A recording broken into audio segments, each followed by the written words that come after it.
Cool. Going live here on YouTube. First shoot off wrap ever, and first one of the season as well. I will start recording in just a bit the actual recording that will go to the podcast feed. And then I'll just leave some time to officially kick off with the analysis and going over all the results. The idea here is for this to last give or take 20 minutes, I assume, but really have no idea how this is going to turn out. This is the very first time I'm doing this, but we've just had the end of the season opener of the 2026 Hyundai Archery World Cup that took place in Puebla, Mexico, and just finished at about 4 p.m. local time over there and 1 a.m. here in Switzerland, where I am right now. I'll start the recording that will go to the podcast feed then. And let's get started with all the analysis and comments.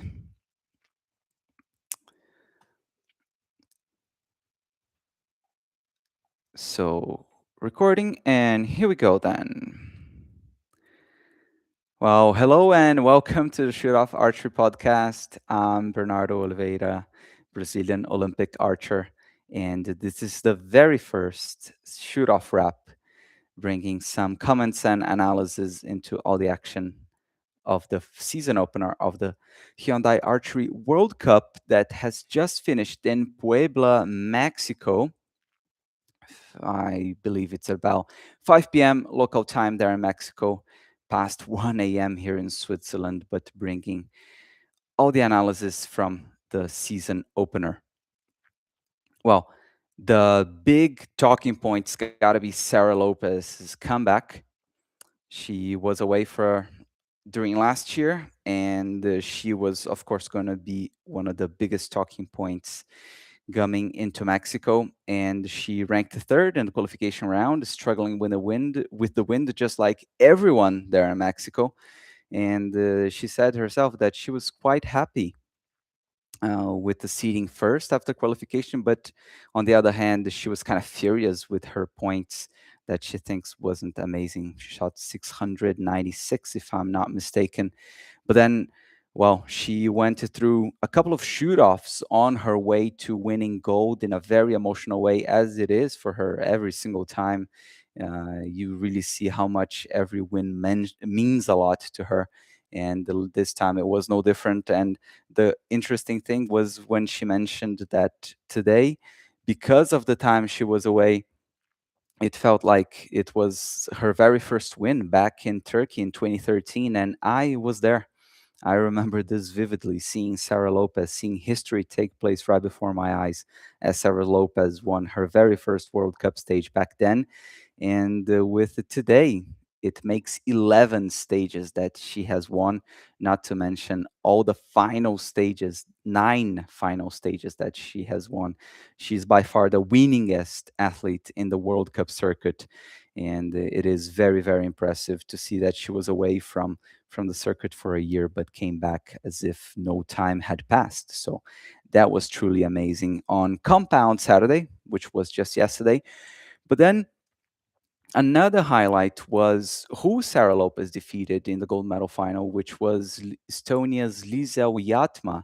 Well, it's not a surprise to see Liesel on shooting for top matches in the world stage, but this was, and I was surprised with this info, her very first individual medal in a World Cup.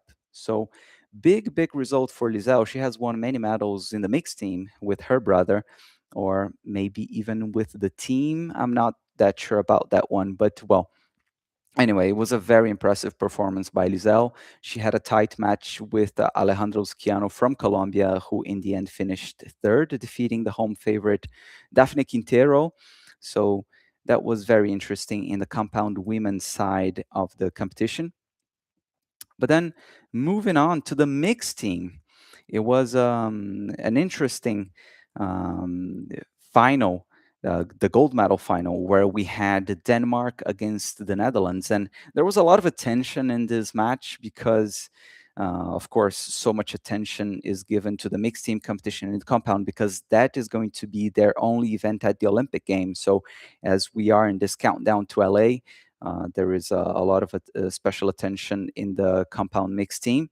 And so we had two of the best teams that we might see in LA, Denmark against the Netherlands, with Mike Schlosser and Sandelat in the Dutch side, and Matthias Fullerton and Tanya Galantine in the Danish one. But then the match was neck and neck until the very last end with the Sandelat dropping an 8 that was, yeah, way too costly. She was gutted leaving the shooting line after that one. She managed to recover and shoot a 10 with her last arrow, but that was too late. And so we saw the Danes taking home the gold after defeating the Dutch mixed team. In that, we had in the bronze, we had kind of a payback in the compound mixed team with the USA beating India. So Alexis Ruiz then having the upper hand over the Indian archers. Was a kind of a payback of the compound women team, where India they beat the USA in a very thrilling match as well for gold. So that was a funny moment there. Moving on then to the compound men. Matthias Fullerton confirming his amazing form. He collected already many wins in the indoor part of the season, and he even won in the Merida World Cup Indoor World Series stage, to put it better. And then he confirmed his top form up against Nico Wiener in the gold medal final. But Matthias Fullerton, very, very impressive. However, a very interesting story was Stephan Hansen, who competed for Denmark.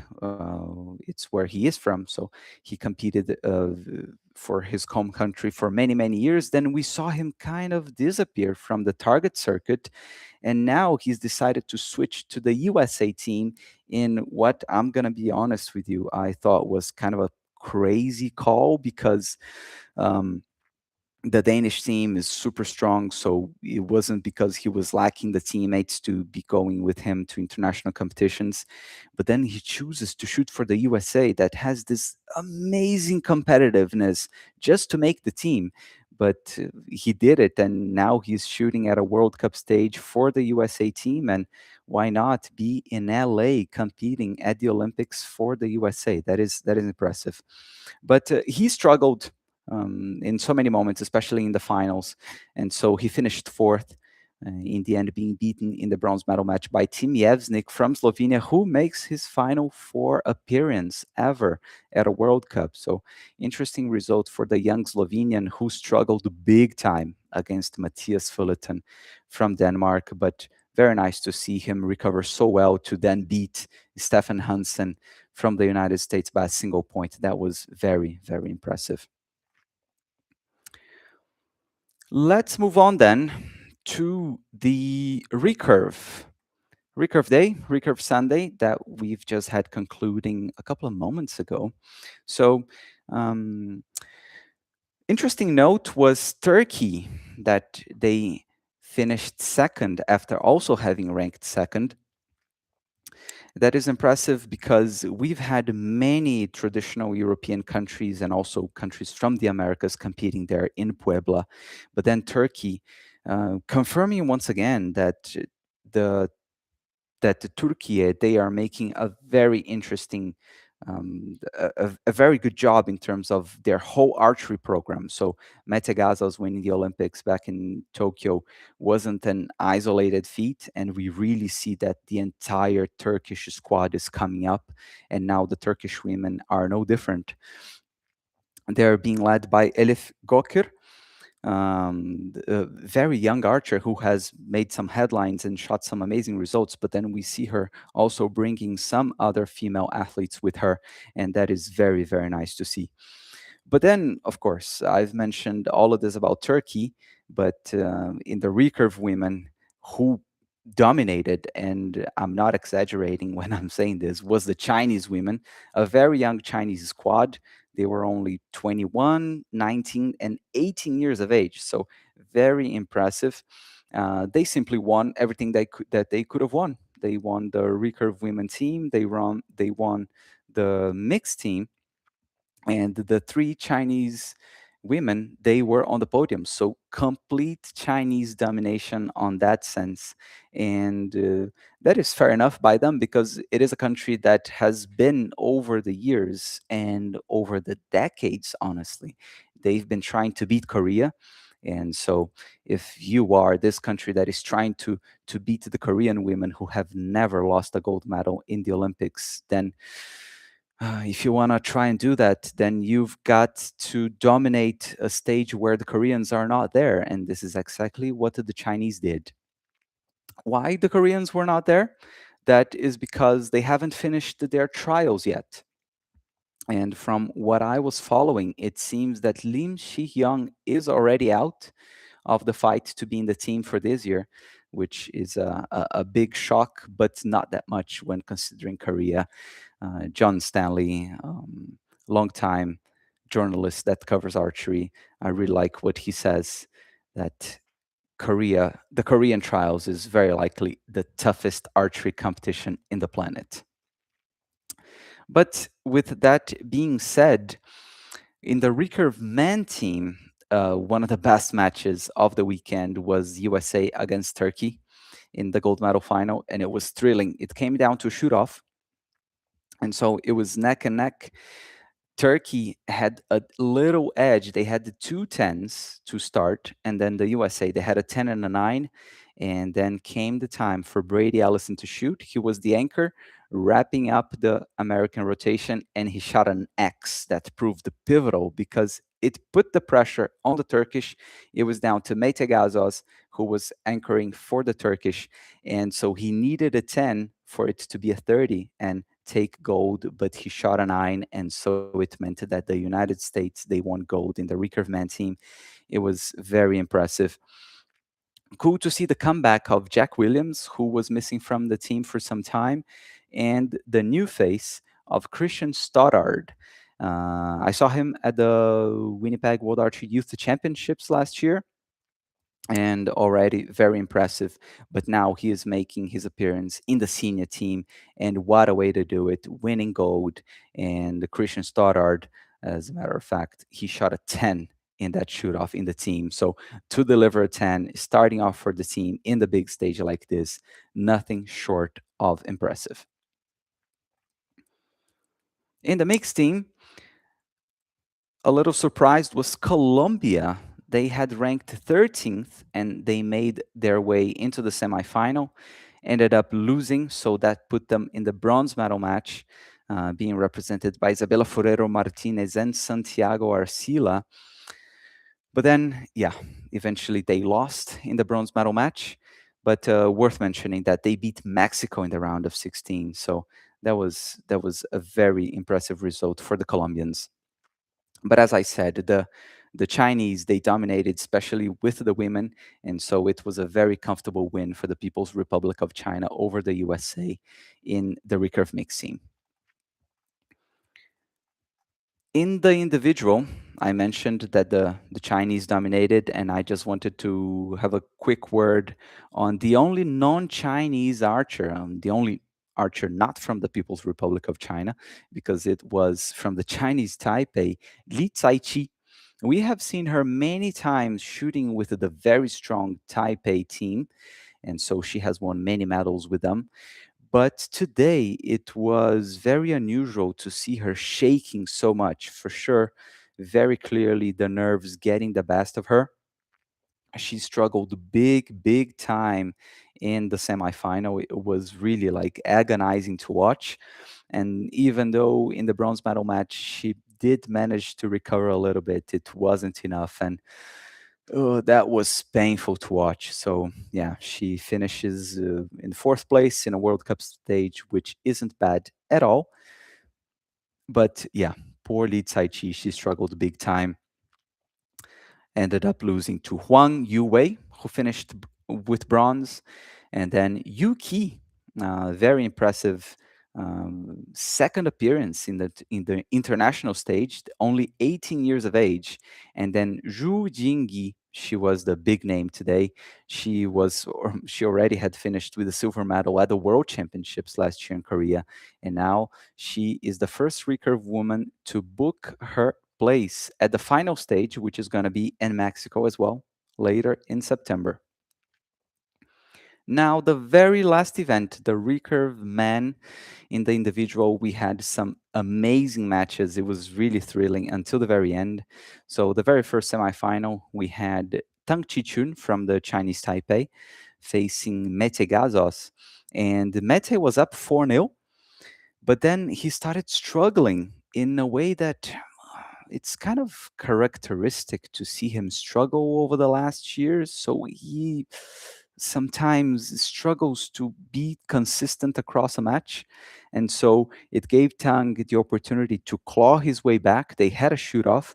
Mete shot first, shot an eye not far from the 10, but then Tang nailed the 10 and got to the gold medal final. The second semifinal was amazing between Matias Grande and Brady Ellison, and the Mexican crowd cheering Matias, I'm sorry, very, very hard. It was crazy to watch. And then we did hear from Brady later that there was something that was really, really odd, like a very, really not nice. Um, uh, Thing that happened to Brady in his last arrow. There was someone in the crowd saying all the time, like, shoot an eight, shoot an eight, shoot an eight. And then as soon as Brady shot the nine that he needed to win the match, he just pointed at the guy in the grandstands, kind of just showing, this is not how you do it. So it was very nice, well played by Brady, especially when we heard from him in the interview there in the end. But then, so it set the stage, unfortunately, upsetting the local crowd with Matias Grande having to shoot for bronze. And so he did against Metegazos. And Grande, he put an amazing performance. He had very, very nice groups. But then, unfortunately, it wasn't enough to hold Metegazos back, who came very strong after losing that semifinal to Tang. So fourth place for Matias Grande in front of his home crowd, and debuting with the new head coach of the Mexican team, Mark Dellenbach, the head coach of the World Arch Excellence Center, who's leaving to work with the Mexican team until LA. So leaving the World Arch Excellence Center temporarily, and it was very nice to see the pairing working in an interesting and with a flow in their dynamic there in the finals venue, with Metegazos then from Turkey taking third. Now the final with a Brady between Brady Ellison and Tang Chichun was also a hard fought one. Was tight with swings from one side to another. But in the end, we had Brady Ellison, who Jeff Vandenberg, the expert commentator in the broadcast, he was saying Brady seems to have reinvented himself over the past years, and physically, mentally, and being able to masterfully just juggle the family obligations with the competitions and training. And what a start of year it has been for Brady Ellison, having won Vegas just the last weekend, or 2 weeks ago, if I remember correctly. Now I'm just a little bit lost in time here, pardon for that. But now winning the first stage of the Archery World Cup. And of course, we remember that amazing and emotional win that he had in the final stage last year in Nanjing. So, as we are celebrating the 20 years of the Archery World Cup, we have seen Brady winning since 2009 or 2010. So just take a moment to soak that in. Brady Ellison, he has been on top and winning stages and winning finals since it's been 17 years. So, wow, like just think of that. Staying on top of the world in any area, any field, any sport for that long is absolutely mind blowing. And he proved he's still very much on top. He's just won a stage, and he is now confirmed to be in the final stage in September in Saltillo in Mexico too. This makes a world of difference to then have the whole season planned ahead of you, knowing that you're going to be in the final stage, not having to worry about that anymore. But then just this leaves me to the very last point I wanted to talk about, which is the calendar. Because then, if you know you're going to be in the final stage, this makes your life easier in terms of planning and your calendar.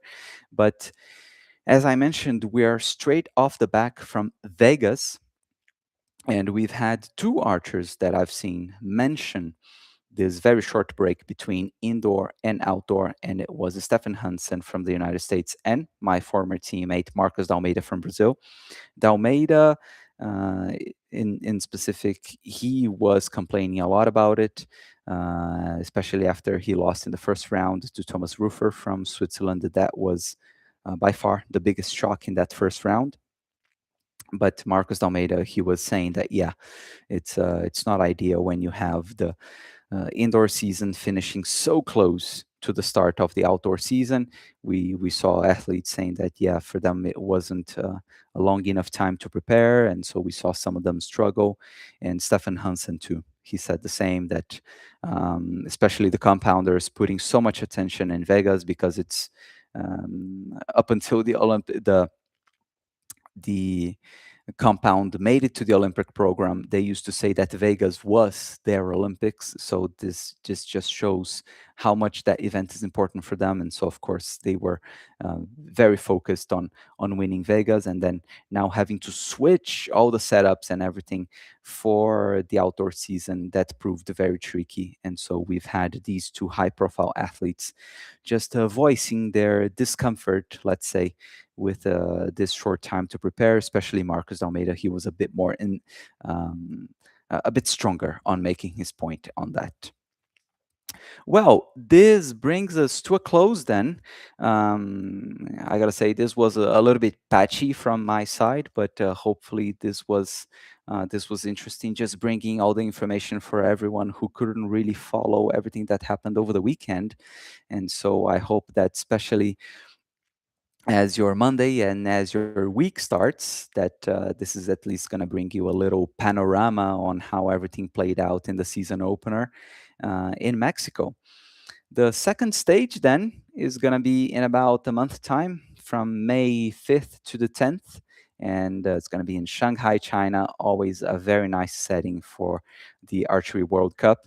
I'm going to do this once again in Shanghai. As soon as the action is over, I'm going to bring you my analysis and just kind of this little rundown and a debrief on all the results, to just to bring you some information. Well, this brings us to an end then. This is everything that I wanted to share with you about the season opener of the Hyundai Archery World Cup. So thank you very much for listening, everyone for watching, whoever's listening in the podcast feed. Please, if you can like, comment, share, this means a lot to me. And of course, subscribe. And just before we finish, I'll just say that in about 2 weeks, I'm going to be releasing a new episode. This one with someone who you often see running World Archery social media, and she is a compound archer. So hopefully you're going to enjoy this one. I really enjoyed recording it. It was really, really cool chat. So definitely one worth looking forward to. And if you haven't listened yet, the latest episode that I launched with Jard Gracious from Australia, the coach and founder of Rogue Archery, that one was also a brilliant episode with so many valuable archery tips. So if you haven't listened to it, go and have a go. Go and listen. All episodes now I'm also putting up as video here on YouTube, so you can watch that as well, see the images. And from me, it's all today. So thank you very much. Wishing you a great week. Thank you for your company, and I'll see you soon. This is the Shoot Off Archery podcast. I'm Bernardo Oliveira. Thank you very much. All the best. Cheers.